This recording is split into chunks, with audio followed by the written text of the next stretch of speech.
सबको जय मसीह की। भाई भक्त सिंह की सेवकाई तथा उनके द्वारा लिखित ईश्वरीय भेदों का प्रकाश, जुलाई 1। आज का वचन, और मैं तुमसे कहता हूँ, वही सबसे कहता हूँ, जागते रहो।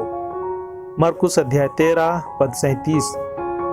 मरकुस अध्याय 13 पद 34 से 37 पदों में प्रभु ने जो दृष्टांत दिया है वह उसके द्वितीय आगमन के विषय में है। उसने अपने दासों को अधिकार एवं सत्ता दिया है जिससे वे उसके गवाह बने और उसकी इच्छा पूरी करें। प्रभु यीशु मसीह में विश्वास करने वाले हर एक विश्वासी को कुछ न कुछ काम सौंपा गया है। जब वह वापस आएगा तब हमें हमारे समय, पैसा और शक्ति का हिसाब देना पड़ेगा।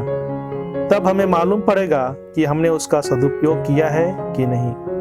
क्या हमारे पैसे, समय, शक्ति और दान परमेश्वर की इच्छा अनुसार इस्तेमाल हो रहे हैं? क्या हम ऐसा कह सकेंगे, प्रभु आपने मुझे 5 या 10 तोड़े दिए थे, मैंने दूसरे 5 या 10 तोड़े और कमाए हैं? प्रभु के आगमन की बाट जोहते हुए रहने के लिए कहा गया है। जो लोग उसकी बाट जोहते हैं उनके उद्धार के लिए दूसरी बार बिना पाप के दिखाई देगा। इब्रानियों अध्याय 9 पद 28। पौलुस कहता है, भविष्य में मेरे लिए धर्म का वह मुकुट रखा हुआ है जिसे प्रभु जो धर्मी और न्यायी है मुझे उस दिन देगा, और मुझे ही नहीं वरन उन सबको भी जो उसके प्रकट होने को प्रिय जानते हैं। दूसरा तीमुथियुस अध्याय 4 पद 8। यदि स्वर्गीय मिराज में हम पूरा हिस्सा चाहते हों तो प्रभु के आगमन की बाट जोहने में हमें जीवन बिताना चाहिए। प्रभु मेरे लिए आ रहा है, वह किसी भी वक्त आएगा, इसलिए मुझे तैयार रहना चाहिए। उसे देखकर और उससे मिलकर मैं आनंद से उछलूंगा। कभी हम किसी के घर अचानक जाते हैं और दरवाजा खटखटा कर पूछते हैं, क्या हम अंदर आ सकते हैं?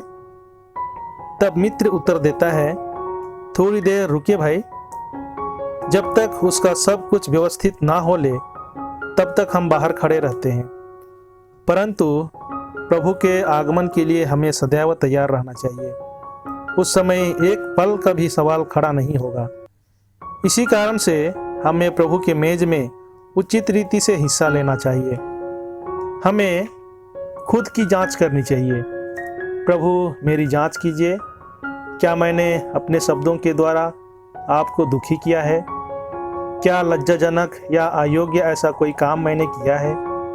तो दया करके मुझे क्षमा कीजिए। परंतु अधिकांश विश्वासियों में दोषी ठहराने वाला विवेक नहीं होता।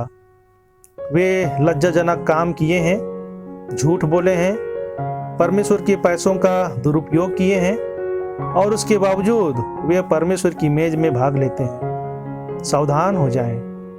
प्रभु के आगमन के लिए जागते रहें और तैयार रहें।